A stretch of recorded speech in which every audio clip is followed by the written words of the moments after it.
Hai, halo pemirsa. Apa kabar Anda dimanapun berada, dari Sabang sampai Merauke, dari Miangas sampai Pulau Rote. Kita sudah masuk di tahun 2026, tentunya kami berharap Anda tetap dalam keadaan sehat, sejahtera, dan berbahagia. Sebagaimana kami berdua selalu berbahagia. Ada saya, Doni The Kaiser. Saya Don Bosco Slamun, tahun 2026 ya. Iya, ini kita udah episode kedua di tahun 2026. Hah? Iya, Oh, iya, tanggal 1 kan kita saya sudah ingat. hadir. Yang jelas, selalu saksikan program Doncast hanya di Nusantara TV. Sampai lupa saya kalau ditambah. Nggak boleh lupa, orang sama-sama Don soalnya. Gitu kan. Bang Don, Iya, ini ada peristiwa yang mengejutkan dunia ini, Bang. sama sekali tidak mengejutkan. Tidak mengejutkan ya? Karena Amerika sebenarnya sudah menggulingkan begitu banyak pemerintahan. Betul, dan dia juga sudah kasih sinyal-sinyal sebelumnya. Coba gitu, kan? bayangkan, ada Gaddafi, ada Saddam Hussein, ada siapa lagi sebelumnya, Suriah, ada siapa lagi, begitu banyak sebetulnya yang sudah jatuh. Dan kemungkinan akan ada yang lain lagi katanya ya. Dia sudah kasih warning, siap-siap gitu ya. Yang mengejutkan itu karena terjadi di Amerika Latin. Nah, yang lainnya itu di luar itu gitu. Itulah yang mau kita diskusikan, Bang Don, bersama penonton setia kita yang selalu menyaksikan di Nusantara TV dan juga melalui channel YouTube official Nusantara TV. Jangan lupa like, share, subscribe ya tayangan Doncast. Dan narasumber kita? Kali ini kita sangat beruntung sekali. Kita punya narasumber yang bintang 5, spesial, ya. Platinum. Satu di Jakarta, satu di Saint Petersburg, ya. Yang dekat dulu di sebelah kita ini. Kita sudah kehadiran Profesor Alexius Jemadu, Guru Besar Hukum Universitas Pelita Harapan. Hubungan internasional. Thank you, Prof. Saya tahunya karena kami sejak kecil juga sama-sama. Main bola ya? Main bola sekolah SMP. Oh iya. Sebenarnya Prof Alex, kalau Bang Don nggak jadi jurnalis, mungkin sudah jadi pemain bola profesional atau di kampus ya? Bisa jadi pelatih PSSI dia. Oke, dan kita juga sudah terhubung dengan pakar militer yang juga guru besar di Saint Petersburg University, Profesor Koni Rahakundini Bakri. Dan kedua narasumber kita ini enak dengarnya. Ya. Berisi lagi. Betul. Prof Koni, apa kabar? Baik, selamat pagi. Salam hormat untuk Profesor Alex. Salam hormat buat Dabido. Thank you, lama tidak Basuo kita. Katanya Prof Koni kalau ini setengah orang dalam karena dari Ordal ini. Tapi sejak di Rusia rajin berenang ya, Prof ya? Berenang apa maksudnya deh? Ya maksudnya berenang, bukan kiasan gitu. Olahraga lah, ada olahraga. Aduh, lagi gini enggak lah, lagi main gini ya. Lagi winter di sini. Oke, kita nggak mau bahas tentang cuaca atau olahraganya Prof Koni. Tapi Bang Don, saya coba ke Prof Alex dulu soal apa yang baru saja kita diskusikan di awal ini. Saya bilang terkejut, tapi Abang bilang ya nggak mengejutkan amat. Cuma reaksi internasional. Bagaimana Prof Alex membaca reaksi internasional pro kontranya dan lain-lain terhadap penangkapan Maduro ini? Betul. Reaksi internasional kan ada dua ya. Ada yang diam-diam menyetujui Trump. Diam-diam. Ya, diam-diam menyetujui. Mereka tidak bereaksi. Tetapi yang menarik itu adalah mereka yang menentang Trump karena ini adalah satu pelanggaran hukum internasional yang luar biasa ya. Suatu dalam hubungan internasional itu intervensi ke negara lain seperti yang dilakukan oleh Trump itu hanya bisa dibenarkan karena dua alasan. Yang satu bisa dibenarkan, tetapi dua alasan. Self defense. Yang kedua itu ada otorisasi dari Dewan Keamanan PBB. Oke.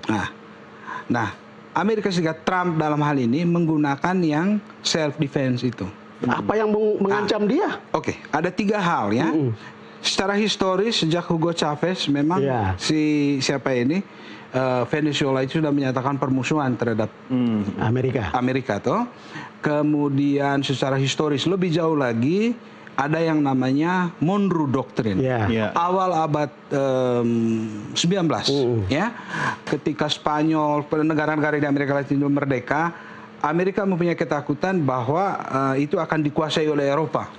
Karena itu presiden pada waktu itu James Monroe itu mengatakan Western Hemisphere dari utara sampai selatan itu Amerika bagian punya. sphere of influence-nya Amerika. Kamu jangan ganggu lah. Ini wilayah pengaruh saya. Doktrin Monroe. Iya, doktrin Monroe mengatakan itu pelajaran sejarah Pak Don. Ya, Iya. Pak Don masih Sama ingat. guru kita waktu itu. Guru kami sama. Oh, ini maksudnya angkatannya sama ya. Jadi kemudian tentu ada narkoterorisme. Gitu. Iya. Nah, tapi satu hal yang kita harus catat, meskipun Trump menggunakan self defense itu, jadi di dalam studi keamanan, saya kira Prof. Koni juga tahu itu ya, persepsi ancaman keamanan itu bisa berbasis evidence, bisa juga berbasis persepsi. Nah, jadi dia bisa sangat subjektif. Dan menurut saya persepsi Amerika ini terlalu subjektif, membesar-besarkan bahwa siapa ini? Maduro ini ancaman eksistensial bagi Amerika, sehingga melegitimasi atau membenarkan tindakan dia untuk menculik orang ini atau presiden yang sedang berkuasa dari negara berdaulat dia ini, kan bahkan gitu, bersama istrinya. Iya. Jadi kalau pandangan saya pribadi, dia exaggerate ya alasannya itu ya. Lebih-lebihkan ya. Saya pikir akan lebih baik kalau itu melalui hukum internasional. Kalaupun dia dituduh melanggar hukum internasional karena narkoterorisme, akan lebih baik di mata dunia internasional dan juga di mata ya kami sebagai pengamat hubungan internasional, kalau hukum internasional itu tetap dijaga kewibawaannya. Tapi dalam hal ini Trump sudah dengan sengaja, intensionalitas yang tinggi, mengabaikan hukum internasional, sehingga ini sinyal yang sangat berbahaya untuk tatanan dunia pada abad 21 2026 ini. Kita masuk dengan berita buruk seperti ini. Iya. Prof. Koni. Yes. Kita tunggu komentarnya. Reaksi tadi. Kalau aku sih bilang bahwa yang disampaikan Profesor Alex sangat benar, terutama kalau kita kaitkan tadi tentang masalah perang persepsi. Nah, persepsi itu mesti kita pendalami. Gini, kita nggak usah terlalu kaget, karena sebenarnya Barat itu belajar dari kita. Jadi ada namanya dulu itu apa gitu ya? Kita sebutnya Jakarta Method. Ada bukunya nih, Jakarta Method. Jakarta Method itu memperlihatkan bagaimana ketika era 65, 66, Indonesia itu menggunakan analisis hukum sebagai senjata untuk meluruskan sebuah bangsa. Nah, kalau kita perhatikan, sebenarnya narasi hukum ini kan berulang pada saat era kita 10 tahun lalu. Ini kita mesti jujur nih bicara ya. Karena Barat itu orang yang paling cepat belajar. Sekarang lebih daripada Jakarta Method, mereka membuatnya adalah kita sebutnya the modern warfare. Apa artinya? Sanksi menggantikan pengepungan. Tuduhan dan persepsi hukum itu membenarkan sebuah tindakan militer, ya kan? Dan konflik itu bergeser dari yang misalnya militer ansih atau ancaman militer kedaulatan dan lain-lain, itu geser dia masuk ke konflik ideologi, bergeser dari konflik ideologi masuk ke hukum, masuk ke security, masuk ke sumber daya, dan ini menghasilkan pembingkaian strategis. Misalnya apa? Terjadi depolitisasi kekerasan. Jadi status politik lawan, tadi dia presiden, udah nggak penting tuh, gitu. Karena kita masuk sekarang kepada perlindungan pelaku dari akuntabilitas sudah hilang. Karena tadi yang di framing itu adalah bagaimana deklarasi perangnya menjadi tuduhan hukum. Dan artinya juga dengan Monroe Doctrine, seolah-olah hukum Amerika itu berlaku dimanapun, kemanapun, atas dasar survival of the fittest. Ini kan nggak ucapan Tukidides. Tukidides itu kan bilang, yang kuat itu dia bisa melakukan apa aja.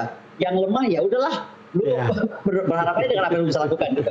Nah, jadi sepertinya Trump ini sekarang melakukan itu, dia ingin membuat Jakarta Method itu menjadi double Jakarta Method atau triple Jakarta Method. Apa yang pernah dilakukan di Indonesia tahun 65, kemudian mungkin periode 10 tahun lalu konstitusi dilanggar dan lain-lain, itu menjadi pelajaran buat Trump. Loh, kalau bisa begitu kenapa gue nggak bikin ya? Dan ini menurut saya normal-normal aja sih.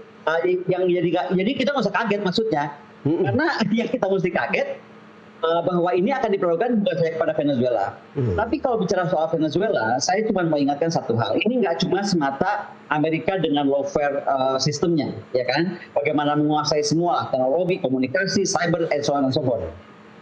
Bagaimana kinetic power itu nggak digunakan, tapi menjadi pemukul terakhir. Tapi ini nggak berjalan. Ini yang kita mesti hati-hati. Tanpa dukungan internal dari Venezuela. Kalau kita baca beberapa berita, terbukti bahwa wakil presiden Venezuela itu melakukan beberapa pertemuan dengan kakaknya di Doha. Betul. Itu bicara tentang bagaimana Doha menjembatani si Wapres ini ke Amerika untuk menyenangkan Amerika bahwa Maduro, gue kayaknya lebih American minded ya, lebih bisa bantu kepentingan lu apa deh. Kira-kira kayak gitu yang terjadi. Makanya kita melihatnya kenapa operasinya 300 menit. 300 menit semua selesai. Bayangkan suami artinya itu sudah betul-betul well organized lah kalau mau menyerang gitu atau menculik gitu. Very well so, dari intelijen, presisinya semuanya sudah datanya sudah sangat presisi. Dan lintas domain ya, kalau kita perhatikan ini kan kita mesti belajar satu hal. Berarti kemampuan mereka itu sudah lintas domain. Kita masih ribut militer harus kuat enggak. Dia secara cyber kuat, financial kuat, hukum kuat, informasi kuat, teknologi kuat, serangan bawah air kuat. Jadi pas lah. Prof Koni, saya ingin tahu sebetulnya sebagai orang yang ordal di Rusia, bagaimana respon Rusia, bahkan teman Rusia misalnya Cina, kalau dilihat dari tempatnya Mbak Koni di sana terhadap peristiwa ini? Itu yang klaim ordal kan Pak Don ya. Kalau saya paling tidak punya informasi lebih banyak gitu. Tapi gini intinya jadi ordal karena kita ada di Valdai. Valdai itu adalah Dewan Penasehat Kremlin. Jadi akademis itu dikumpulkan untuk menasihati presiden. Jadi itulah, bukan cuma karena ordal apa nih judulnya. Iya. Nah, yang mau saya sampaikan, kenapa saya singgung soal Valdai? Di sini itu fungsi triple helix itu berjalan. Triple helix itu apa sih? Itu konsep di mana pemerintah bersama pelaku pasar dan akademisi itu tersinergi. Jadi mereka tuh saling menginformasi, saling bertukar pikiran, saling mendengarkan pendapat. Ini saya sekalian pesan sponsor nih. Jadi hati-hati kepada negara yang tidak mau mendengarkan pemikir atau kaum pemikir. Nah, jadi yang terjadi adalah triple helix ABG itu bisa terwujud baik di Rusia sehingga apa? Sehingga Rusia itu nggak perlu banyak ngomong aku bikin retorika. Wah kami negara kuat, dunia lagi kagum sama kami. Nggak pernah ada kalimat itu dari Rusia. Tapi contoh, dia langsung lihat nih, wah Venezuela begini keadaannya, tanker saya nggak aman. Tanker negara BRICS tidak aman. Ya udah, dia langsung deploy kapal selamnya untuk protek bahwa apapun juga tanker dia harus aman, tidak terganggu oleh kejadian apapun di Venezuela ansih oleh Amerika Serikat. Jadi they are the doer, not the talker. Itu beda negara normal, negara kuat dan negara tidak normal dan tidak kuat. Pesannya itu jangan sampai negara tidak mendengar para pemikir. Iya. Itu ditujukan ke siapa Bang kira-kira? Saya nggak tahu. Prof Alex, kalau lihat reaksi yang lain terutama ya kalau lihat Cina, Rusia dan beberapa negara yang notabene tidak beraliansi dengan Amerika gitu. Ya, kalau saya melihat reaksi dua negara besar yang lain ya, Rusia dan China itu, kalau misalnya skenario kedepannya itu Trump mengontrol rejim setelah pasca Maduro, ya, katakanlah misalnya siapa itu Rodriguez ya, wakil presidennya itu terus menciptakan satu rejim politik yang kooperatif terhadap kepentingan United States. Artinya kita bisa memastikan bahwa sejak Maduro ini ditangkap, Venezuela sudah ada di bawah sphere of influence-nya Trump. Dan saya duga ini kan serangan Trump ke Venezuela ini kan mahal.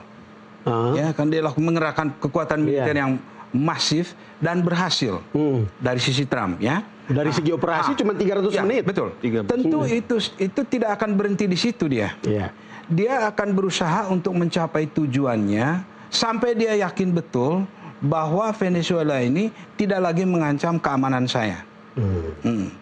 Sehingga saya menduga dia akan monitor terus rejim pasca si Maduro ini untuk menciptakan satu rejim yang bekerja sama dengan Amerika atau setidaknya tidak mengancam kepentingan Amerika atau tidak menjadikan Venezuela sebagai launching pad untuk kekuatan yang memusuhi kepentingan strategis Amerika Serikat. Karena itu kan ada di halaman depan dia. Belum lagi kita bicara tadi bahwa dia mempunyai memori sejarah itu bahwa Western Hemisphere itu belongs to the United States.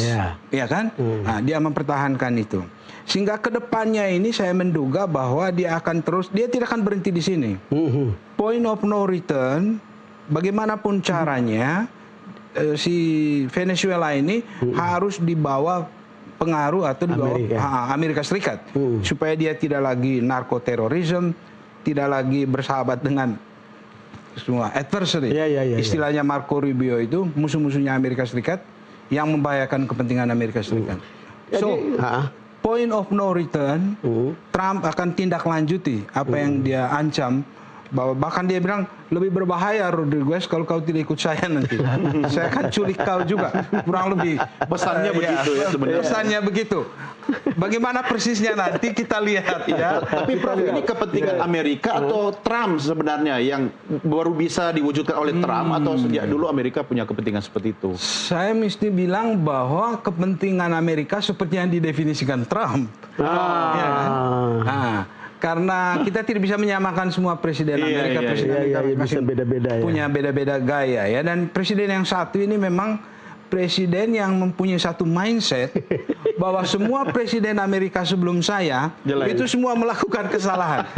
Dia terus terang-terang, Joe Biden itu melakukan kesalahan, Obama melakukan kesalahan, Partai Demokrat. Nah tentu dia inginkan setelah nanti 2028 itu ada yang meneruskan legasi dia dan I think Rubio ya. Rubio yang dia persiapkan untuk itu, untuk melanjutkan ini. Bukan soal kita dukung dia atau tidak ya, that's not the case ya. Tapi ini adalah alur ideologisnya mirip begitu. Begitulah kita cara membaca realitas itu, realitas politik ya seperti itu Amerika kalau mau dipahami secara komplit sekarang ini. Prof Koni, ini kan ada cerita bagaimana Venezuela itu adalah tempat musuh yang ada di halaman belakang Amerika. Itu sama seperti ketika Amerika melihat Kuba. Sampai kemudian Kuba itu harus pada masa John F. Kennedy itu dia harus diserang gitu. Lalu Rusia terpaksa menarik dia punya pasukan dan semua kapal perang di sana begitu. Kalau Prof Koni melihat seperti ini, apakah itu mirip ya? Begini, kalau saya lihat, kita kan lihat ya, seperti disampaikan Profesor Alex tadi, ini di Amerika sendiri terbelah. Ada yang pro Trump, ada yang tidak pro Trump. Salah satunya pro Trump adalah Jenderal Amerika sendiri yang menyatakan bahwa kepentingan mereka, Amerika Serikatnya ya, bukan Trumpnya, datang ke sana adalah masalah mineral, masalah energi. Ketika kita bicara hari ini tentang energi, ada new goal, yaitu rare earth material. Dan Venezuela bukan cuma kaya karena minyak bumi, tapi dia kaya juga tentang rare earth material. Artinya, dari kepentingan Amerika Serikat, ini adalah kepentingan nasional. Nah, masalah sekarang, geopolitik Amerika Serikat di era Trump ini jadinya belajar dari tadi, Jakarta Method, dia melihatnya menjadi total lawfare. Artinya apa? Total lawfare itu, tentara, itu supaya jadi nomor 2. Ini yang mesti kita catat nih baik-baik. Tentara itu jadi nomor 2. Nomor pertama itu adalah tentara hukum. Apa tentara hukum maksudnya? Siapapun yang bisa mengacak-acak hukum internasional, ada celah yang dia bisa mainkan dari situ. Hukum domestik, ya kan, rezim sanksi, pengadilan, semua bisa dipermainkan. Atas nama apa? Atas nama framing. Contoh, Iran dianggap teroris state network. China, criminal trade violator misalnya. Apalagi Venezuela, narco regime. Indonesia kalau terus membabat hutan mungkin akan dianggap kriminal environment. Gue nggak tahu deh. Maksud aku ini kita mesti hati-hati karena ini semua cara Trump atau cara Amerika dengan hukum survival of the fittest melemahkan musuhnya, membatasi ruang geraknya, ya kan? Dan ini bagaimana dia melegitimasi tindakan ini dengan koersif tapi nggak perang. Kalau menurut saya ini kalau kita ngomong teori dan orang praktek strategi perang, dia ini smart. Kita nggak boleh marah-marah dulu nih, karena dia belajar dari Jakarta juga anyway, ya kan? Nah, tapi kita Pak Don Bosco jangan ketawa, aku serius nih soal dia belajar dari Jakarta. Iya, aku serius dengarnya. Karena gini, Trump itu merubah dari rule based order kepada enforcement based order. Apapun kalau menurut gua nih mekanismenya harus begini ya dia bikin. Dengan dia bikin begitu, maka mau dia bangka, mau dia perusahaan, mau dia kapal tanker, kan terjadi nih kapal tanker sempat kemarin melayang nggak jelas kemana kan? Itu akhirnya patuh pada hukum Amerika seolah-olah menggangkau kemanapun di belahan bumi. Nah ini menurut saya menjadi penting bahwa ahli hukum kita, jadi ini akan menjadi kuat selain militer. Siap-siap saja ahli hukum kita itu sekarang kalau sampai ada cap diterapkan kepada Indonesia, apa yang kita mau buat secara hukum internasional, secara hukum apapun, karena bisa terjadi. Yang kedua, kan kita gini, kita bahas Venezuela ini buat apa sih? Kan buat belajar, betul nggak? Yang kedua, be very careful with your closest person. Saya nggak bilang cuma wapres loh. Siapa aja the closest person yang punya akses keluar dan bisa membenarkan legalitas untuk sebuah negara sekuat Amerika memasuki itu. Nah, yang paling penting adalah yang ketiga. Pertanyaannya kenapa Rusia survive? Sebenarnya kan apa yang dilakukan oleh Trump bisa aja dilakukan kepada Rusia. Kenapa enggak? Ya kan? Karena di Rusia itu semua semua kekuatan lintas domain, mau militer, mau cyber, finansial, hukum, dan masyarakat itu sepakat pada apa yang dibuat oleh presiden. Perhatikan Venezuela. Venezuela yang terpecah. Nah, jadi menurut saya kalau kita lihat model argumen strategis total warfare, belajarlah dari bencana Sumatera. Anggaplah bencana Sumatera itu serangan mendadak mencakup tadi ya semua domain, cyber, finansial, hukum, keuangan, dan so on and so forth. Kita survive nggak?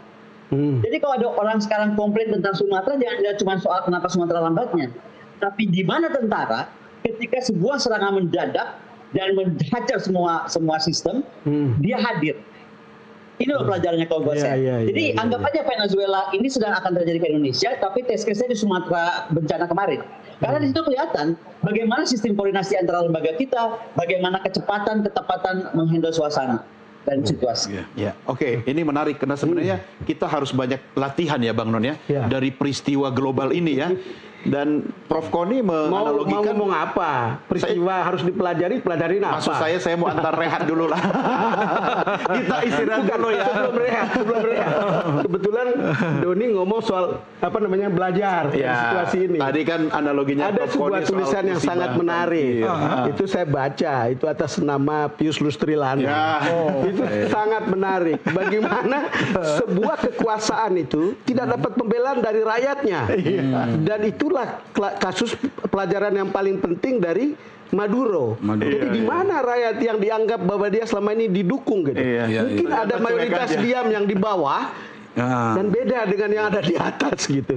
Maksud saya itu, Don. Tapi nanti kita bahas di segmen berikutnya ya Bang Don. Kita rehat dulu pemirsa.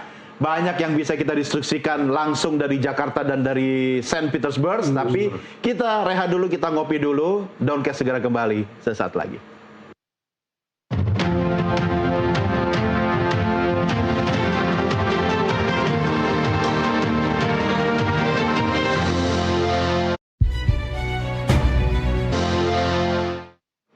Terima kasih masih bersama kami dalam program Doncast. Saya Doni The Kaiser. Saya Don Bosco Slaman. Kita Bang Don masih berdiskusi dengan Prof Alex dan juga Prof Koni. Yang saya diskusikan tadi yang terakhir statement Abang itu menarik sebenarnya. Jadi kalau kita lihat ini kan cerita tentang hegemoni kekuatan. Tentu soal doktrin Monroe di mana kemudian Amerika is Amerika gitu. Lalu kemudian saya dengar analisis dan banyak juga orang yang sudah kasih tahu itu kan ini kan ujung-ujungnya itu soal penguasaan minyak. Energi. Karena Venezuela itu salah satu penghasil minyak dengan stok masih 3 miliar barel kira-kira begitu. Sementara perusahaan-perusahaan Amerika yang dulu mengelola di situ oleh Chavez kemudian dinasionalisasi.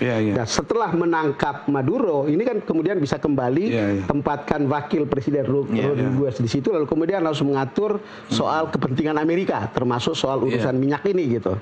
Bagaimana Prof Alex melihat kepentingan ini? Juga nanti Prof Koni juga. Iya, saya melihat Pak Don, jadi pasca perang dingin itu Amerika mempunyai suatu persepsi bahwa dia adalah negara yang sudah memenangkan perang ideologi ini. Memenangkan perang ideologi. Itu seperti itu. Dan dia masih mempunyai persepsi seperti itu.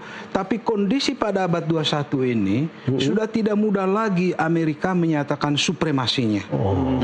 Karena dia lihat ada the rise of China, ada Rusia juga yang bangkit dengan kekuatan yang tidak bisa ditaklukkan dengan mudah. Kemudian yang kedua, kalau kita melihat Rusia dan China itu mempunyai extension ke kekuatan menengah sampai ke bawah melalui BRICS. BRICS. Di mana ada Brasil di situ. Amerika dia mempunyai G7. Tapi itu kan seperti ada jarak dengan negara-negara lain ke bawah.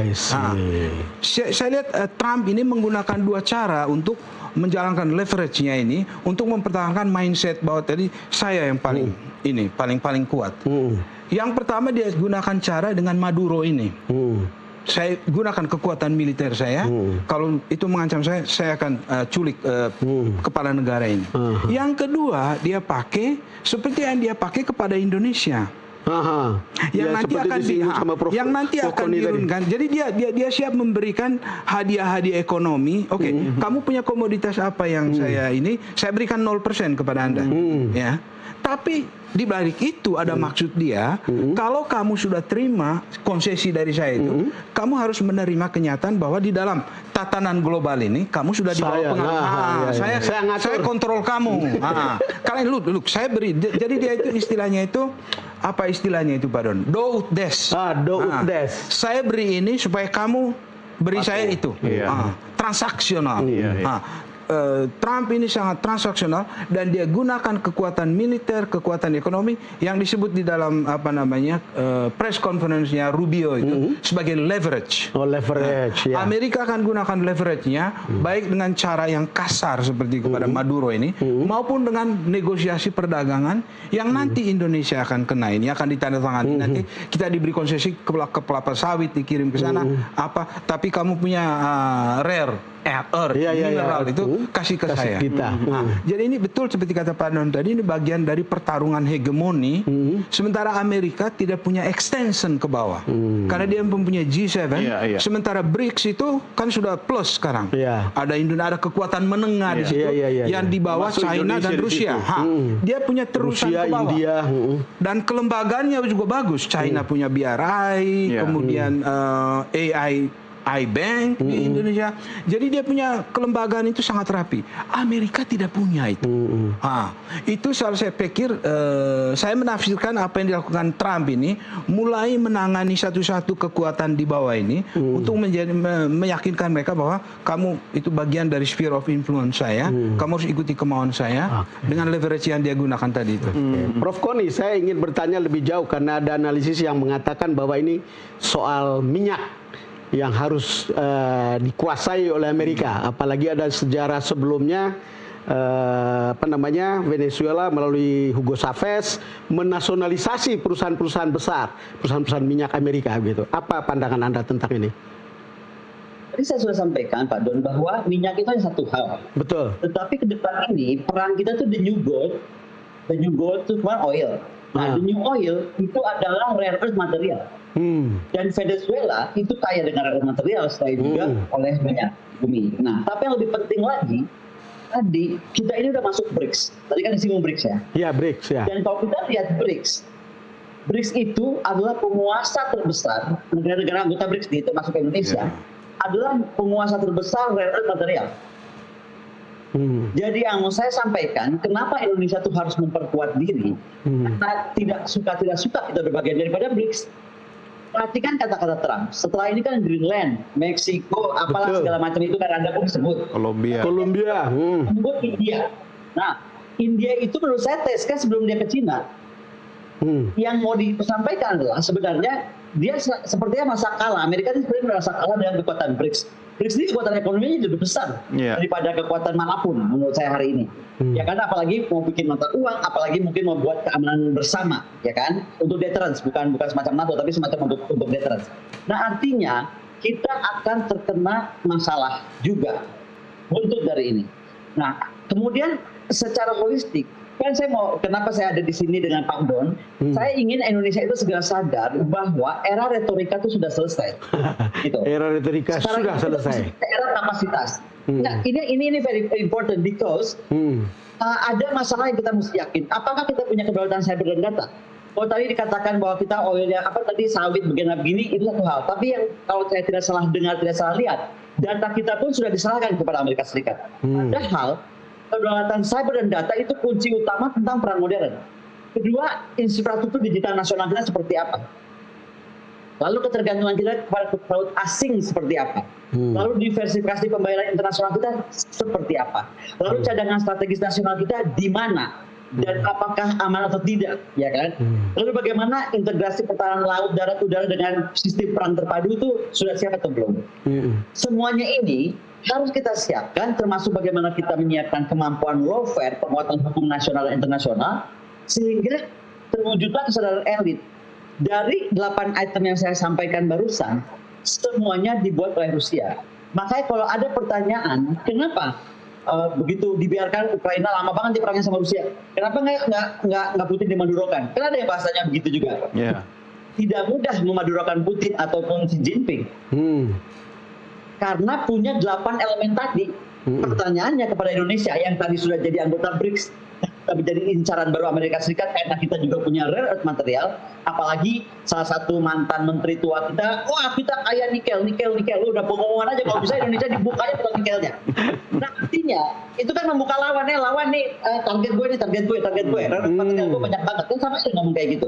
Nah artinya sekarang kita udah tuet nih untuk tarik kata-kata kita.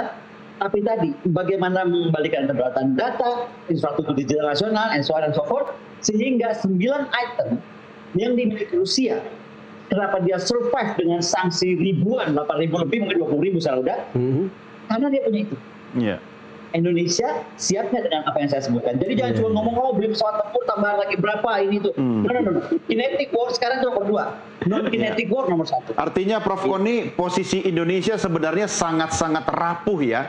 Plus kita bagian dari BRICS juga ya Prof ya. Terus kalau kita tidak punya kekuatan, kita harus gimana dong position kita sekarang? Nah, salah satu yang saya sedang usulkan di Kremlin lewat Paldai, saya mengusulkan mungkin BRICS ini mesti berubah menjadi semacam aliansi. Aliansi. Tapi faktanya buat fakta non-kinetik, bukan fakta kinetik seperti NATO. Yang non-kinetik. Jadi bagaimana negara-negara BRICS ini punya kedaulatan cyber bersama dan data bersama misalnya. Bagaimana infrastruktur digital BRICS countries itu bisa disesuaikan, disetarakan. Kan beda nih, dari gajah main sama kancil kan, si kancil mesti dibikin agak... Dari gajah main sama kancil. Iya, ya kancilnya harus lincah. Bagaimana sistem finansial, transaksi keuangan, ya kan? Cadangan strategis nasional kita. Contoh nih, saya mau bilang aja. Saat kita mau keras, saya pernah salah satu posisi Indonesia sedang diserang waktu itu, saya bicara dengan Menlu kita waktu itu. Saya bilang kenapa kita nggak tegas? Jawaban Menlu kita saat itu cuma sederhana aja. Mbak Poni ingat, di mana cadangan strategis kita. Nah, cadangan strategis ini kita betul-betul harus aman betul bahwa kalau ada apa-apa dari Indonesia, kita bisa survive. Itu kenapa? Pergaulan kita, membership kita dalam BRICS itu harus digunakan semaksimal mungkin. Jadi bukan cuma untuk gaya-gayaan. Itu kenapa tadi saya bilang lagi, retorika era sudah selesai. Sekarang gimana kita betul-betul dalam senyap menyiapkan kapasitas kemampuan 8 elemen tadi yang dimiliki Rusia tidak dimiliki Indonesia atau belum dimiliki Indonesia. Siapa tahu Bang Don di tengah era retorika yang banyak di sekitar kita juga ada upaya-upaya silent. Udah selesai itu era retorika, jangan lagi.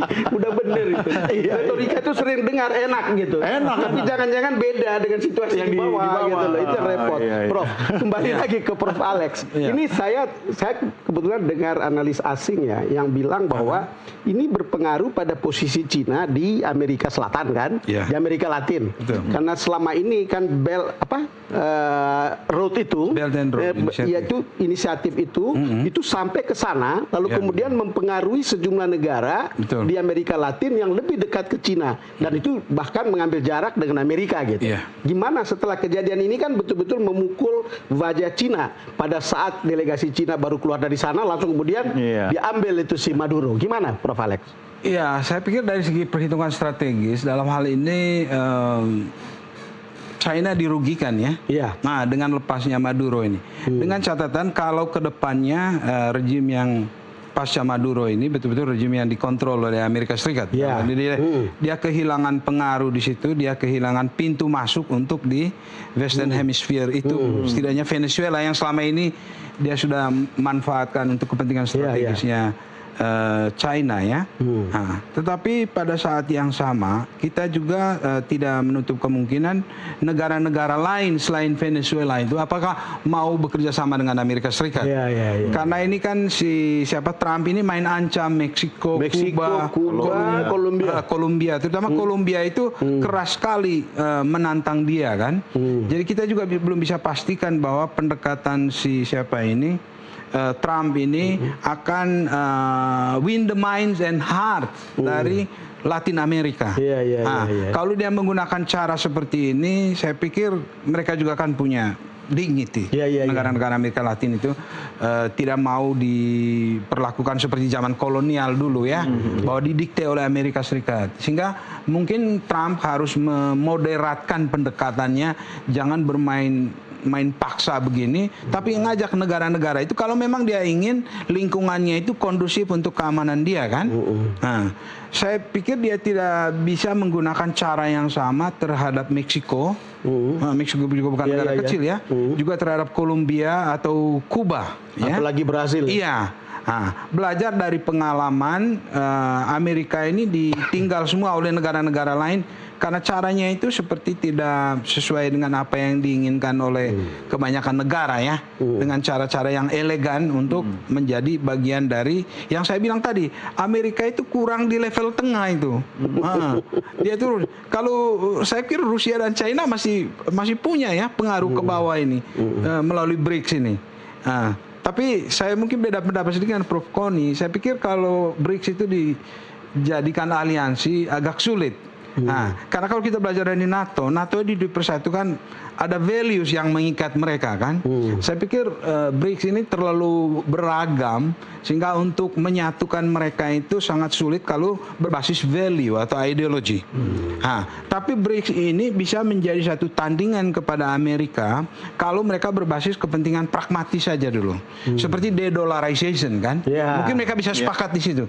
Tapi kalau berbasis nilai atau basis ideologi saya pikir masih too early to say that. Soal de-dollarisasi itu, justru kalau kita lihat Amerika justru marahnya salah satunya itu. Oh iya. Termasuk cerita, ini kan kekuatan besar semua ini Pak. Termasuk cerita tentang bagaimana Venezuela menjual minyaknya itu pakai yuan. Dan kita dulu dengar bagaimana orang seperti pemimpin Irak itu justru mau pakai euro jualan minyaknya. Betul. Kan orang selalu mengasosiasikan jual beli minyak itu transaksinya dolar, makanya disebut petrodolar. Betul. Nah, salah satu kekuatan Amerika itu kan memang dolar itu dari dulu, dan kalau itu kekuatan itu dikalahkan, salah satu pilar power Amerika itu akan collapse. Tapi sampai saat ini kan belum terjadi ya. Tapi kalau BRICS ini bisa bersatu menggunakan semua untuk transaksi dagang di antara mereka dengan pakai itu non dolar itu Amerika bisa goncang. Iya, itu yang dikhawatirkan Amerika kan, Prof. Setidaknya dia tidak bisa mempertahankan supremasinya sebagai satu hard currency yang dicari oleh semua orang kan. Nah, ini Prof. Koni. Iya, Anda melihatnya gimana Prof. Koni? Apalagi sebenarnya kan pesannya ini bukan ke Venezuela saja. Ini pesannya dari Amerika ke Rusia, ke Tiongkok gitu kan. Termasuk mungkin tadi kalau saya tangkap Anda bilang, nih yang di BRICS nih, hati-hati nih. Gimana Prof? Jadi saya sampaikan tadi, ketika saya bilang BRICS itu harus seperti NATO, tapi bukan kinetik. Kalau NATO itu kan kinetic power. Saya lagi bicara BRICS itu harus menjadi non-kinetic power. Karena apa? Sudah jelas sangat apa yang terjadi pada Venezuela dan besok terjadi pada Kolombia, pada Meksiko, pada Greenland, pada Kanada, pada mungkin Denmark sekalian bakal dihajar juga, saya nggak tahu. Intinya adalah terjadinya kriminalisasi kepemimpinan melalui law warfare. Jadi orang tuh didegradasi kepercayaan kepada pemimpin. Kita jangan dicap ini. Sekarang kita lihat di BRICS. Misalnya Cina dicap apa? Cina diacap pengontrol Laut Cina Selatan atas nama historical claim. Padahal kalau mau jujur, yang menetapkan historical claim itu kan Sun Yat-sen. Itu Taiwan, bukan Cina. Nah, tapi terus itu dijual dan ASEAN beli, kita semua beli. Yang saya mau coba ingatkan dari tadi, karena kita sudah masuk ke BRICS, maka bersiaplah untuk non-kinetic warfare, which is apa? Semua yang bukan berbentuk militer. Saya sudah sebutkan dari 8 item tadi, tapi intinya bahwa kita harus bersatu di BRICS karena ancaman, persepsi ancaman kita harus sama. Dan saya yakin itu sama. Kita menghadapi perang atas nama hukum, perang atas nama cap-cap kriminalitas. Nah, di sini juga saya mesti masuk. Di Indonesia ini kan kita membagi hitam putih pertahanan keamanan, betul nggak? Seolah keamanan kecil itu polisi, besar itu atau pertahanan itu di militer. Nah, ini kita udah mesti revisit percaya dari tahun 98 itu salah total. Defense. Jadi nanti militer kita justru mesti mampu mengerti hukum dan dia akan gerak melindungi kata-kata hukum yang akan digunakan kepala negara untuk menghajar balik ketika misalnya pimpinan Indonesia diserang di BRICS misalnya. Jadi tadi saya bilang, ada angkatan militer, ada angkatan ahli hukum internasional yang mencakup apapun, hukum nasional mencakup apapun. Kalau tidak, cap penggunaan dengan legalitas hukum tadi itu akan mulai diterapkan. Contoh, kenapa sekarang Maduro sepuluh orang setuju? Atau kenapa sampai wakil presidennya mau main mata dengan Amerika Serikat? Karena ada yang percaya memang dia pemain narkotik gitu, atau kartel, bagian dari kartel. Nah, di Indonesia terjadi nggak pemecahan itu? Ada yang bilang A terhadap presiden, ada yang bilang B terhadap Wapres misalnya. Yang kayak begini nih gampang saya untuk kita orkestrasi. Atau ada negara lain, nggak usah saya ngomong ini nggak cuma Amerika loh, karena itu bisa dilakukan oleh Cina, bisa dilakukan oleh siapa aja, ya kan? Kita harus saling belajar, gitu. Nah, jadi menurut saya kita harus sangat hati-hati, dan karena Indonesia menurut saya tidak mampu, mohon maaf dengan segala hormat, saya cuma lihat dari kasus bencana Sumatera, sesederhana itu saya lihat ya. Makanya kita gunakanlah kendaraan kita. Menurut saya namanya sekarang BRICS. Sekali lagi untuk non-kinetik aliansi, bukan kinetik aliansi. Gitu. Ya, oke. Ini yang masih menjadi pertanyaan saya, Prof. Koni. Kalau dari aspek militernya, operasi yang sangat singkat tadi yang dilakukan, itu sebenarnya dia mau show off atau cuma mau kasih kirim pesan ke ya negara-negara termasuk kita juga nih, Prof. Ya kan, yang kita harus nih, kamu kalau nggak ikut saya, kamu kayak bisa nih dimadurokan gini dengan operasi yang sangat singkat. Gimana? Nggak dimadurokan. Kalau sangat singkatnya, menurut saya ini kalau kita ngomong operasi militer, ini operasi keren banget. Keren ya? Keren ya? Kalau saya terbalik, ini operasi sangat murah. Dia cuma membutuhkan radar. Dia matikan kesadaran situasional negara, ya kan? Kemudian dia kuasai spektrum elektromagnetik. Makanya operasi cuma 300 menit. Iya. Lebih. Tapi kan persiapannya sudah cukup lama, Prof. Rusia Ukraina udah berapa tahun? Udah hampir 2 tahun setengah, 3 tahun. Capek dong, ya kan? Tentara banyak yang mati, ini itu. Coba kalau lihat bagaimana Amerika. Jadi kalau dari faktor ini justru kita mesti belajar. Bukannya cuma condemn Trump, tapi how we become powerful as him. Militer kita dan ahli hukum kita itu bisa mencap orang, wah pokoknya dicap aja terus gitu loh. Sampai orang setengah rakyatnya percaya, baru kompakin sesuatu atau beberapa orang dalam internal lingkaran satu presiden, jalankan operasi 300 menit, selesai. Bayangkan sampai kapal tanker sedang berjalan aja bisa kehilangan semuanya, kehilangan asuransi, kehilangan arahnya, kehilangan posisi keuangannya dari serangan dari kapal selam. Itu nggak main-main. Dari teknologi militer sendiri, Prof, Amerika sebenarnya mau declare apa? Dari faktor militer jelas. Jenderal perempuan itu saya lupa namanya, dia bilang kami perlu sumber daya. Apakah itu minyak, apakah itu mineral terbarukan, apakah itu rare earth material. As simple as that. Makanya bersiap-siaplah Indonesia because we are very rich on it. Wah, jangan takut-takutin, Prof. Saya nakutin, saya ingin kita siap. Iya. Kewaspadaan. Saya kita bangga-bangga teman Indonesia bentar lagi datang kapal induk misalnya, atau datang lagi kapal pesawat tempur. Jalan nggak? Semua sistem datanya itu dimatikan, terbang nggak? Terus saya kira ada pelajarannya juga untuk kita itu. Saya ikut di media bahwa keberhasilan operasi itu juga ada andil orang dalam. Di dalam rejim Maduro, militer mungkin. Kalau saya boleh potong, intinya adalah gini, tekanan cyber, tekanan finansial, tekanan hukum, tekanan informasi itu bersinergi, baru masuk tekanan militer. Itu yang akan terjadi. So be very prepared untuk 5 aspek tadi. Betul. Kalau lihat operasi semacam ini dilihat sukses besar. Ini kan presiden untuk melakukan hal serupa di masa-masa yang akan datang. Masuk rumah orang, tangkap pemimpin suatu negara dalam waktu dan itu semua seperti lawless. Artinya tidak pernah ada hukum yang bisa mengatur itu, dan itu karena kekuasaan dan kekuatan yang luar biasa. Perencanaan. Ya, seperti saya sepakat dengan Prof. Koni tadi, sinergi dari berbagai unsur persiapan lama, intelijen, ya. Kemudian juga saya pikir ada kerjasama orang dalam, mungkin di tubuh militer. Kalau kita tidak tahu pintu mana harus masuk kan, Pak Don. Tentu semua itu sudah diinformasikan. Kita tidak tahu detailnya seperti apa, tetapi informasi itu pasti dipunyai oleh Amerika.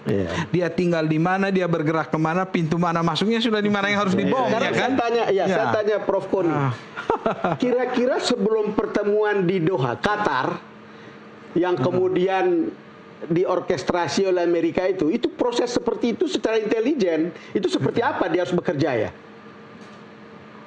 Ya, yang paling harus bekerja adalah bagaimana intelijen luar negeri dan intelijen militer dia bergerak. Karena intelijen luar negeri sama sekali nggak boleh lemah. Adhan di setiap negara, ini adhan kita. Betul-betul harus membaca.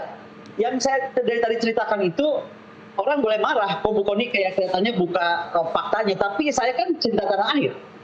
Salah satu cinta tanah air ya saya mau belajar. Kenapa saya ada di sini? Saya belajar kenapa Rusia sekuat ini.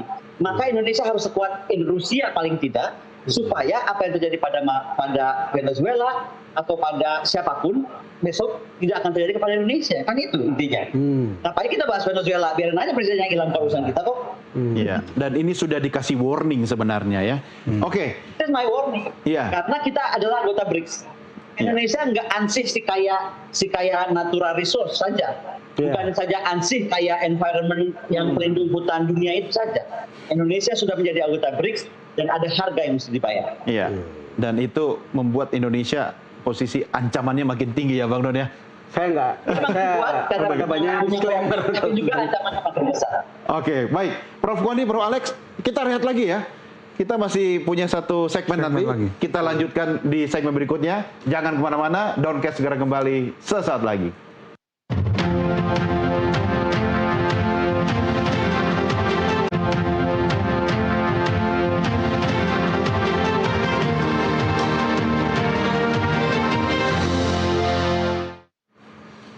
Masih bersama kami dalam Doncast, saya Doni De Kaiser. Saya Don Bosco Sulamun. Bang Don, kita kalau ngobrol sama Prof. Koni, Prof. Alex, nggak terasa loh waktu. Bisa sedikit ya? Iya, tapi ini segmen terakhir, walaupun tidak panjang, kita pengen tahu juga nih sebenarnya what next ya. Nah, kira-kira dari kacamata Prof. Alex, setelah ini apa yang akan terjadi dan kita harus bagaimana nih, Prof?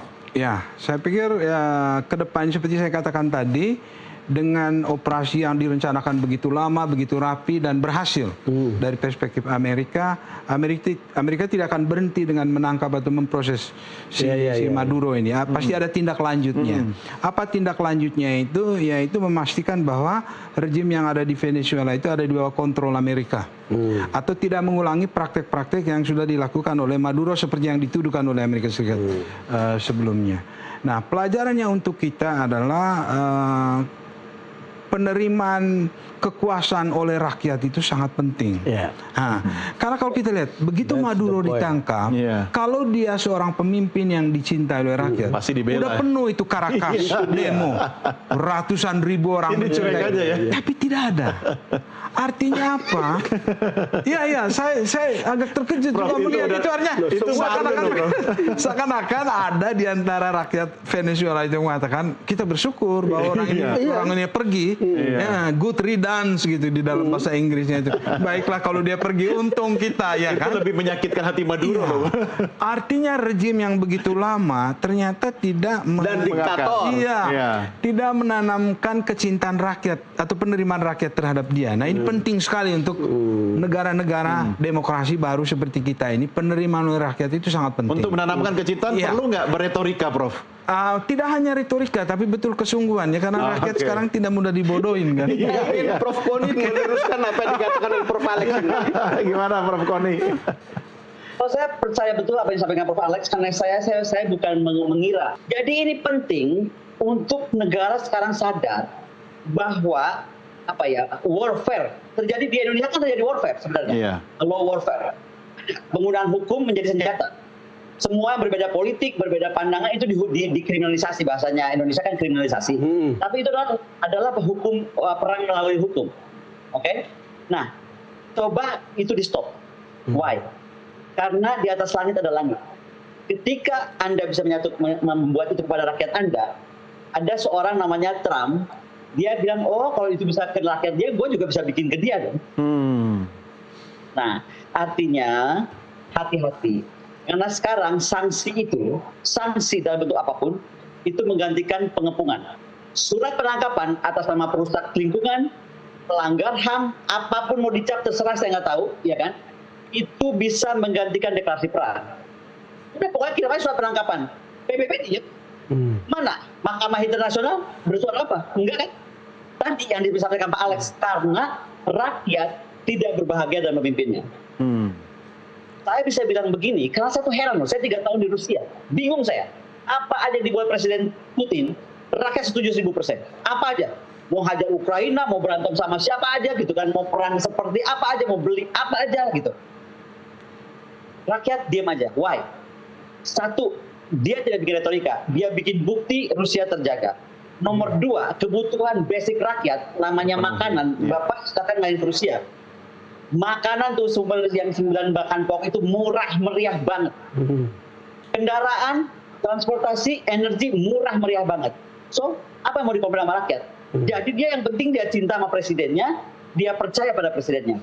Nah, ini yang menurut saya menjadi kekuatan kita terbesar. Karena ingat ya, konfrontasi ke depan bukan konfrontasi perang militer. No. Konfrontasi perang ke depan adalah perang yuridiksi atau perang yuridis yang memframe apapun atas nama kejahatan internasional. Yang saya khawatirkan nih, kita udah menutup acaranya. Be very careful dengan Papua, be very careful dengan Aceh. Itu daerah yang termasuk Kalimantan, karena itu adalah hutan-hutan yang dianggap sudah pelindung dunia, paru-paru dunia. Jangan sampai ada seorang presiden bernama Trump tiba-tiba dapat ide, napas gue bentar lagi hilang nih, anak cucu gue kan bisa napas gara-gara hutan di Papua sampai di Kalimantan. Selamat ulang tahun. Be very careful. Betul. Dan itu Trump bisa melakukan itu, sebagaimana dia lakukan di Venezuela. Baik, Prof. Koni dan Prof. Alex. Tapi sebelum ditutup, Bang Don, saya mau tanya ke Bang Don sebagai jurnalis, ya kan? Nah, tadi dari Prof. Koni dan Prof. Alex kan sudah ada perspektif. Kalau Bang Don sendiri melihat, what next after this?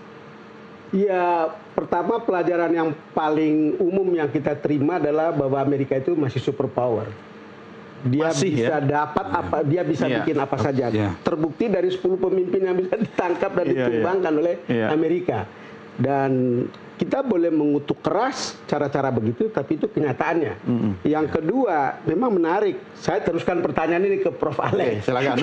Kenapa? Itu statement pemerintah kita tentang penculikan Maduro itu saya pikir itu lebih cukup seperti itu, karena yang lain mengutuk keras, kita sebetulnya tidak menyampaikan hal yang begitu keras tentang itu. Apa yang betulnya? Apakah karena ini mau politik safety untuk kiri kanan gitu? Ya, saya duga itu konteks apa yang akan kita lakukan dalam bulan Januari ke depan itu sangat penting untuk kita kan. Ada yang dijanjikan itu oleh Amerika. Minggu kedua kalau dan minggu ketiga ada sesuatu yang ditandatangani. Kita tunggu aja. Ya, jadi itu terukur juga statement yang dibuat. Jadi itu bolehlah dilihat konteksnya karena kita punya kepentingan begitu. Baik. Prof. Koni mungkin perlu tanya sedikit itu. Masih ada Prof. Koni closing statement, silakan singkat. Statement saya, bersiap-siaplah tantangan perang masa depan. Saya dosen pengajar perang modern ya. Jadi intinya hukum kita tuh hukum survival of the fittest. Sekarang negara dunia ini sudah bergeser balik ke zaman baheula, zaman barbarik. Survival of the fittest. So, be the fittest country, stop retorika, just do the best untuk rakyat dan untuk negara. Kalau tidak, pasti rakyat malah akan bergerak sendiri minta presidennya jatuhkan. This is very dangerous. Kita beruntung ada Prof. Koni yang belajar di Rusia, biar nanti ilmunya bisa dipakai di sini, dan dari jauh sudah kasih warning buat kita ya. Terima kasih Prof. Koni, terima kasih. Sampai ketemu lagi. Prof. Alex, thank you Prof. Alex. Terima kasih. Sampai jumpa lagi. Dan pemirsa, inilah akhir jumpa kita dalam program Doncast. Saksikan terus Doncast hanya di Nusantara TV. Saya Doni The Kaiser. Saya Don Bosco. Sampai jumpa. Bye bye.